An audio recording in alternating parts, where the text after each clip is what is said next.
La información la trae y la aporta nuestra compañera de tareas Gabriela Albanesi. Gaby, ¿cómo estás? Buenas noches.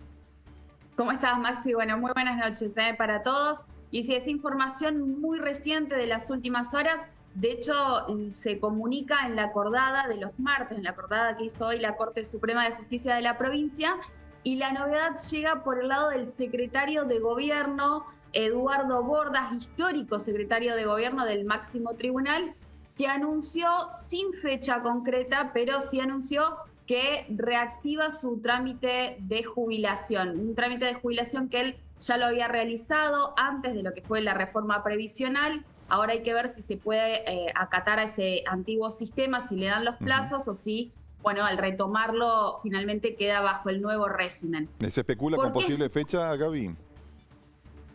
Bueno, a ver, lo que plantean es que si el trámite lo tiene que iniciar de nuevo de cero, eso podría tardar algunos meses. Lo que queda claro es que terminaría siendo en la primera mitad, antes de la primera mitad del año que viene, del 2026. Se habla de 6 meses más o menos. Y es muy importante por el rol de Eduardo Bordas, digo, en términos de modernización de la Corte y este impulso que le está dando el Ejecutivo a los cambios en el gobierno de la justicia de la provincia de Santa Fe, es una figura clave. ¿Y por qué digo esto? Bueno, porque maneja la caja, maneja el presupuesto del Poder Judicial de una manera además con mucha concentración de poder que la fue acumulando desde que asumió en esa secretaría en 1991. ¿Qué hace el secretario de Gobierno? Bueno, es el que define licitaciones, el que define obras, por ejemplo, para ser muy gráficos, el mega edificio que está haciendo el Poder Judicial en la capital provincial, que es una obra impresionante. Bueno, tiene la firma de él.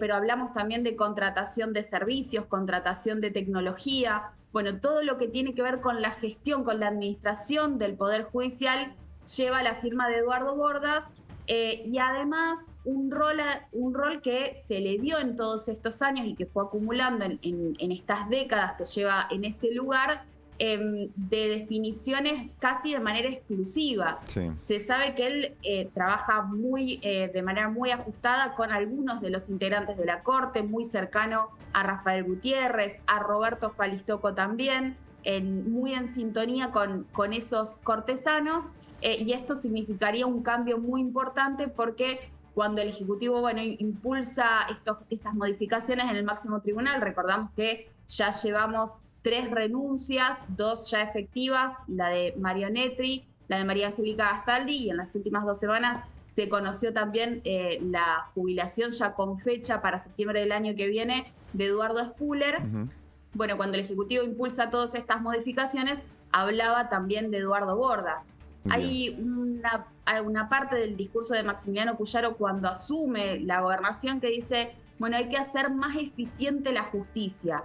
Esa frase apuntaba directamente a esto también, ¿no? A cómo se van manejando los recursos, y ahí entran en discusión, por ejemplo, también la gestión de las vacantes del Poder Judicial.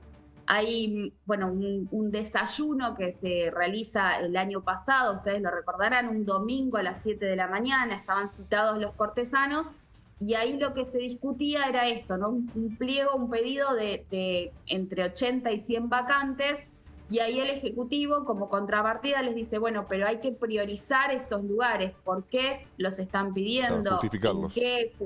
Claro, ¿qué juzgados los quieren? ¿Por qué priorizar unos y no otros? Bueno, esos detalles los manejaba también de manera muy, muy ajustada Eduardo Bordas, con lo cual es un cambio muy importante. Sí, evidentemente. Insisto con esto. Es Sí. una persona que ha concentrado no solamente poder, sino una influencia muy grande por sobre la figura de los propios ministros, ¿no? Con el control administrativo, Sí. con la disponibilidad de los recursos.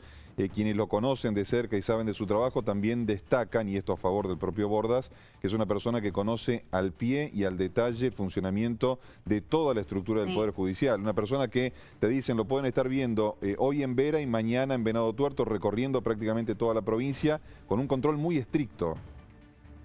Exacto, sí.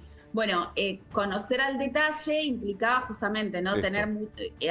Conocer el detalle es manejar justamente mucho poder, y además las designaciones, digo, cuando las designaciones llevan la firma de él, bueno, también ahí se generan estructuras de poder muy fuerte, insisto, con mucho tiempo además recopilando ese poder. Hay un detalle importante también, yo marco esto, no hay fecha todavía, pero sí la comunicación se la hace al resto de los magistrados, lo hace en la acordada, así que lo hace frente a los cortesanos.